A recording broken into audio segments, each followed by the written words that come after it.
I came home from the hospital expecting peace and quiet. Instead, I walked into a house packed with 105 people celebrating a housewarming in my own home. My fiancée spotted me, completely unfazed, and raised her glass with a smile. "Oh, we thought you'd be gone longer," she said casually. "So, we gave my daughter your room." The world shattered the moment I stepped back into my own home, a place I thought was safe, only to find 105 strangers celebrating its takeover. The doctor had sent me home to heal, but what I found was a betrayal so deep, it felt like another incision.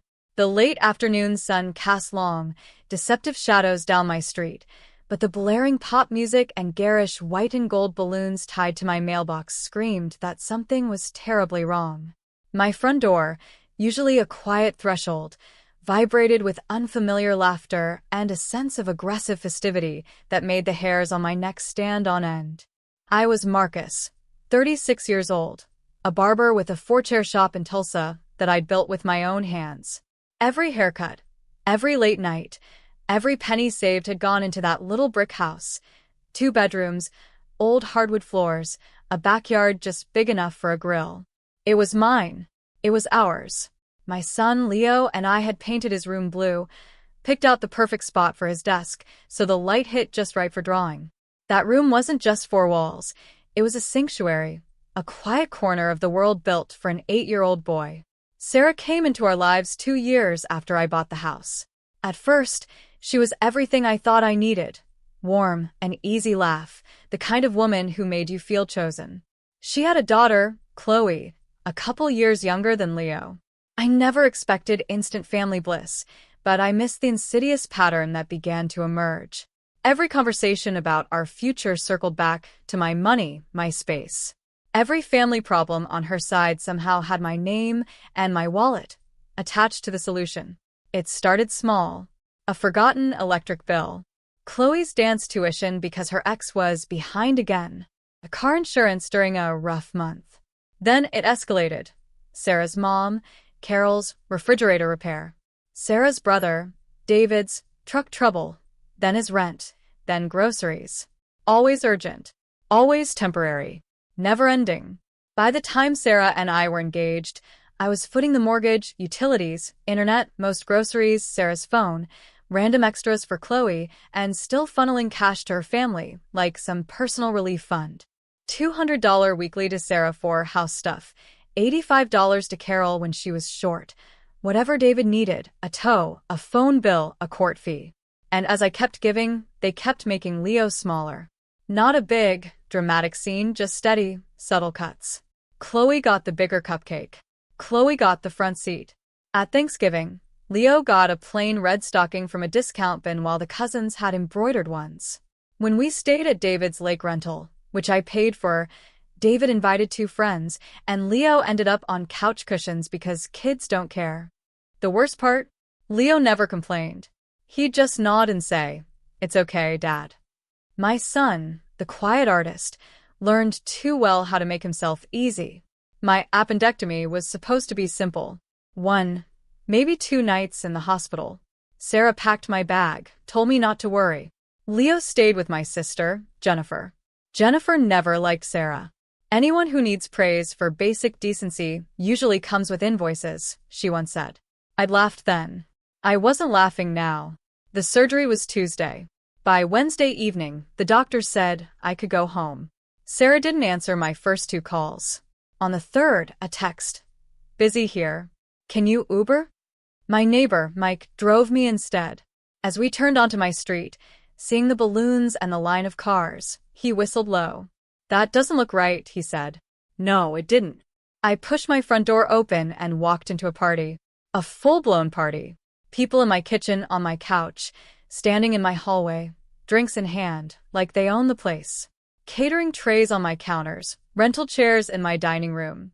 Someone had moved my framed barber certificates off the wall, replacing them with photos of Chloe in dance costumes. Later, I'd count the chairs, plates, the names on the guest list by the punch bowl. 105 people. A housewarming. In my house. Sarah stood in the center of the living room, wine glass in hand, playing hostess. Her mother, Carol, was beside her, wearing a cream pantsuit, that fixed, hard smile on her face, the one she used to project respectability while being utterly cruel. Sarah saw me first. She didn't rush over, didn't ask how I felt. She just lifted her glass a little, a dismissive gesture. "We thought you'd be gone longer," she said. A few people chuckled. My eyes swept past her, to the hallway. Leo's room. The door was open. The blue bedding gone. His dinosaur lamp gone. The handmade sign with his name, leaning against the baseboard like trash. Inside, pink storage boxes, tool gift bags, a giant white canopy over the bed. Sarah followed my gaze. "We gave Chloe your room," she said, as if Leo had never existed within those walls. "Your room." The audacity stole my breath. Carol, with her stiff smile, approached me. "You're back early," she said. David was behind her, beer in one hand, my garage remote in the other. Then Carol looked me dead in the face, her voice chillingly clear. "We gave my granddaughter the big room. Get out and don't come back." David laughed. I was still in pain. My side pulled under the fresh bandage. My mouth felt dry. That's the only reason I didn't explode. Instead, I pulled out my phone. My bank app. Balance 0.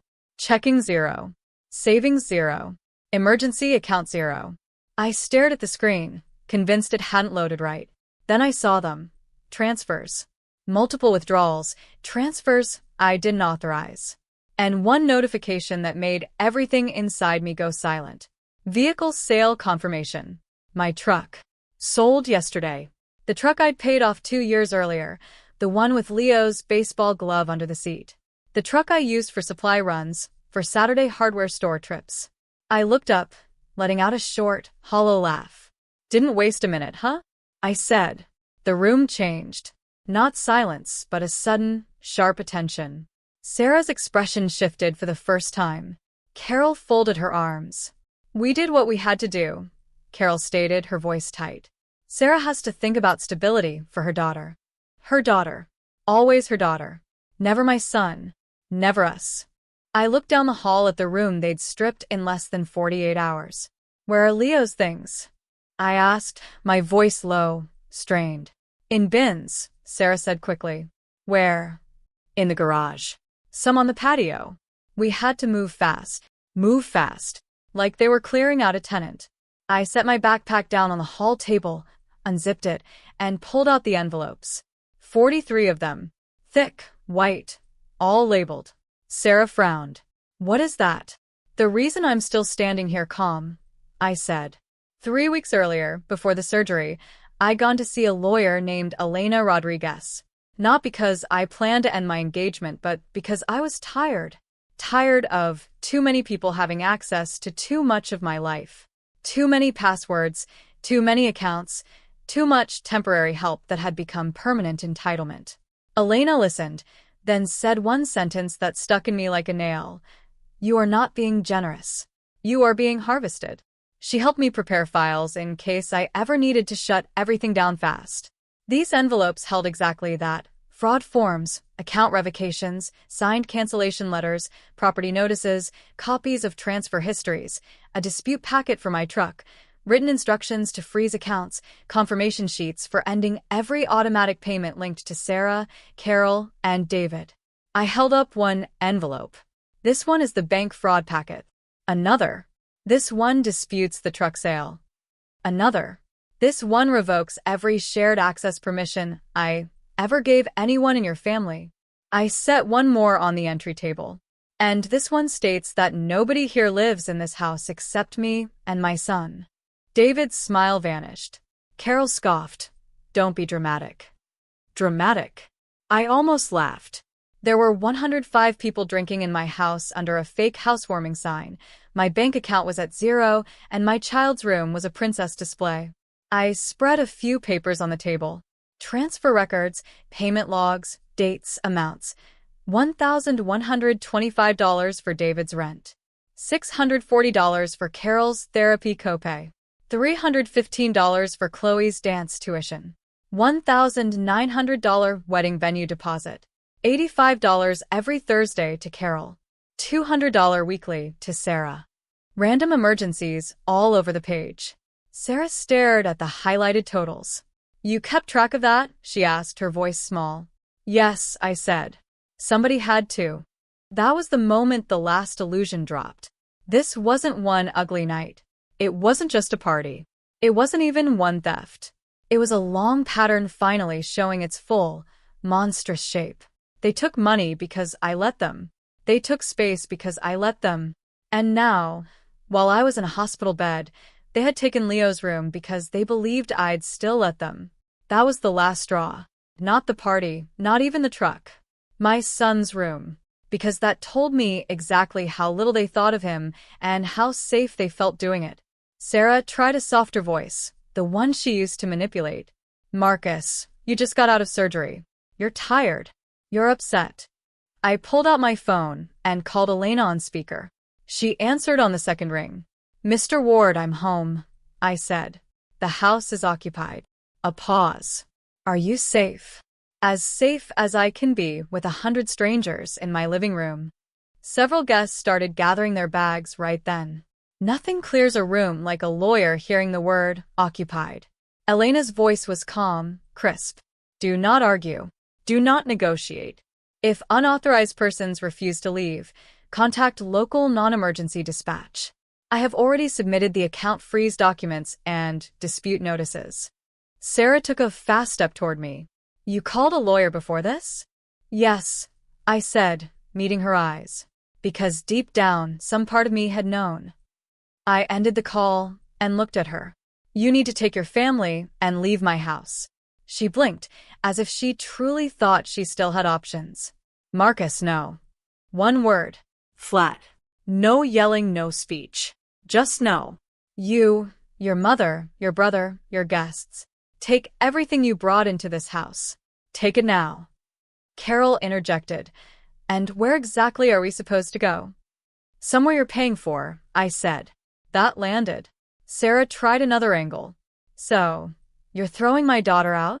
I'm removing adults who stole from me and displaced my son. That was the sentence that ended the argument because it was clean and true. Chloe wasn't the villain. She was a child being raised to think other people's things could become hers if her mother wanted them badly enough. I didn't hate her, but I wasn't going to let her stand in Leo's room, holding his pillow, while everyone acted like that was normal. My sister, Jennifer, arrived 15 minutes later. Mike had called her. She walked in, took one look at the balloons, the papers on the hall table, and the pink mess in Leo's room, and said, "Oh, absolutely not." Then she started moving things. Not with speeches, not with drama. Just armful after armful of gift bags, pink boxes, ribbons, and decorations, carried straight to the porch. A woman I didn't know tried to stop her. Jennifer said, "You can help, or you can move." The woman moved. Leo came in behind Jennifer, holding his duffel and sketchbook. He stopped in the hallway, saw the room, saw me, then looked down. That part stays with me, not because he cried, he didn't, but because he looked like he was trying to keep his hurt small, so I wouldn't have to handle it while I was recovering. "Did they move my stuff?" he asked quietly. I swallowed hard. Yes. He pressed his sketchbook tighter against his chest. Okay. Okay. No kid should ever say okay like that, like it makes sense. I crouched as far as my side would let me and put a hand on the back of his neck. "This is still your home," I told him. He nodded once. That was enough for me. I sat at the kitchen island, an ice pack tucked under my shirt, and made the cleanest financial move of my life. I called the bank and froze every account. I removed every authorized user. I disputed every transfer made during my hospitalization. I terminated the weekly payments.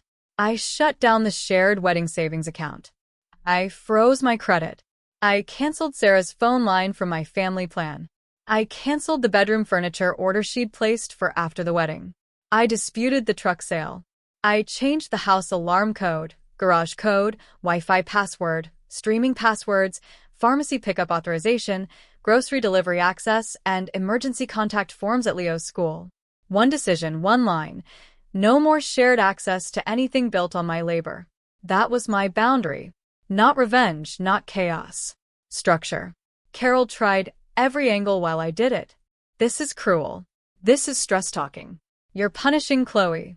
You'll never find a woman who accepts your baggage. My baggage. A mortgage, a barber shop, a quiet son with a sketchbook. Meanwhile, her son had sold my truck. David finally muttered, "It's just money, man." I looked at him while canceling the storage unit payment I'd been covering for 6 months. Then earned some.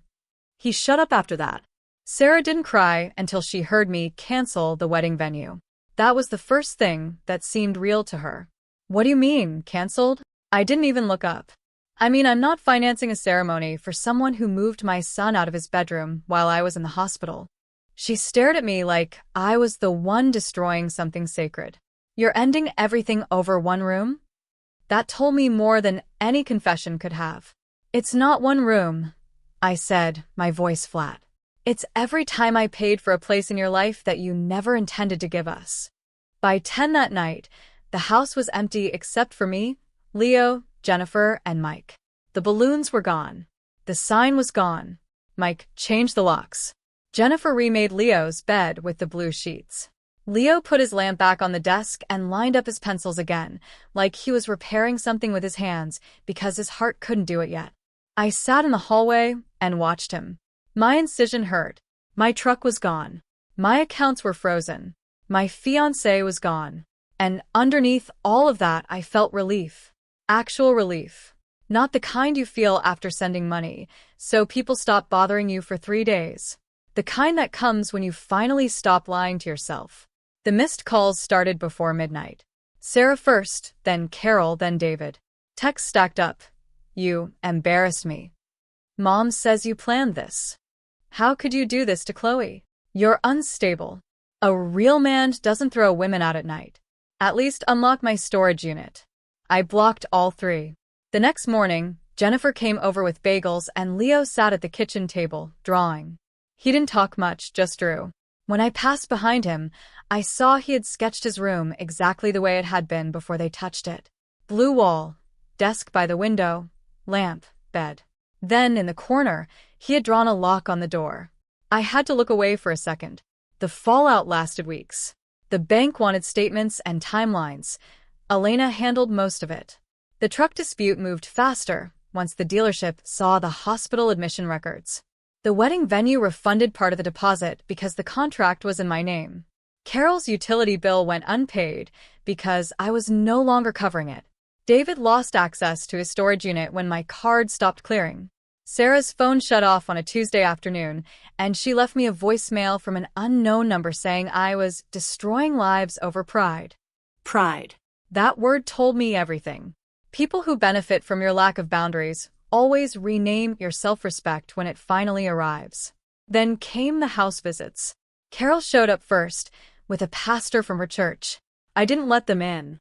She said, "Family says hurtful things under stress." I said, "You moved my son out while I was hospitalized." She said, "That wasn't the point." I said, "That is the only point." The pastor started talking about grace. I said, "Grace isn't a debit card." He left first. A few days later, David came by alone and asked if I could at least restart the storage payment because his tools were in there. I told him no. He said there were family photos in the unit, too. I said he should have thought about family before helping stage a housewarming in my house. He called me cold. I said, "I'm not your backup bank." That line stayed. I repeated it to everybody after that. To the aunt who texted that Sarah was a single mother under pressure. To the cousin who said, "Women make men emotional." To the church lady who called my barbershop to say I should be the bigger person. To Sarah herself, when she cornered me outside the shop one evening and cried in the parking lot. "I made mistakes," she said. "True. We can fix this." "No, you're really throwing away a family." I looked at her, standing under my shop sign, and answered as plainly as I could. "I won't fund a family my son isn't part of." That was it. Not a speech, not a threat, just the truth. She stopped crying then because she heard the finality in it. Not anger. Structure. My regulars at the shop found out the basic version. Engagement ended, money mess, house issue, recovery. Men are strange about support, but it came anyway. One tipped me $100 on a $25 cut and said his wife made him do it. Another left a hardware store gift card on my station and pretended it was extra change. Mr. Davies, 73, loyal to the same flat top for 15 years, sat in my chair and said, "The most expensive people in the world are the ones who call your boundaries selfish." Then he nodded at me through the mirror, like that was all that needed saying. He was right. The hardest part was Leo. He was still quiet, but some of his quiet changed shape. He stopped automatically giving up better things. He stopped stepping back first. One night, he asked if we could put a lock on his door. Not because he was scared, he said, just because I want it. So we did. A small brass lock. Nothing dramatic. He kept the key in his desk drawer. A month later, after the bank restored most of the money and the truck issue was finally sorting itself out, I took him to the art store. I told him to get what he wanted. Not crazy. Not the whole place, but enough. Good sketchbooks, better markers, mechanical pencils, a new desk lamp. At checkout, he kept looking at me like he expected me to say some of it had to go back. I just shook my head. "It's okay," I said. Funny how children learn scarcity in their shoulders. Summer came. And with it, something I hadn't felt in a long time. Peace. No emergency requests, no guilt texts, no random transfers draining my account. No one treating my home like a waiting room for what they could take next. Just ordinary life. Work, laundry, little league. Hair splinters in my socks after long Saturdays at the shop. Frozen pizza on tired nights. Quiet.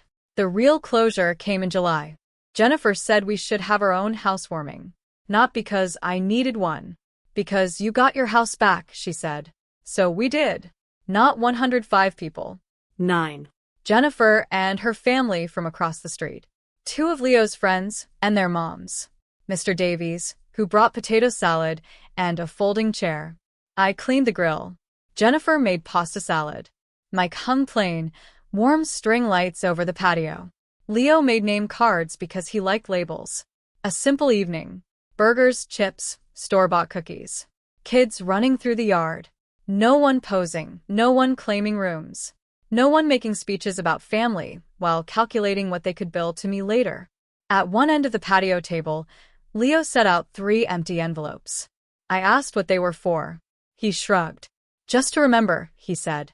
I knew what he meant. Remember what stays closed. Remember what paper can do when you finally use it right. Remember that some doors should never be reopened.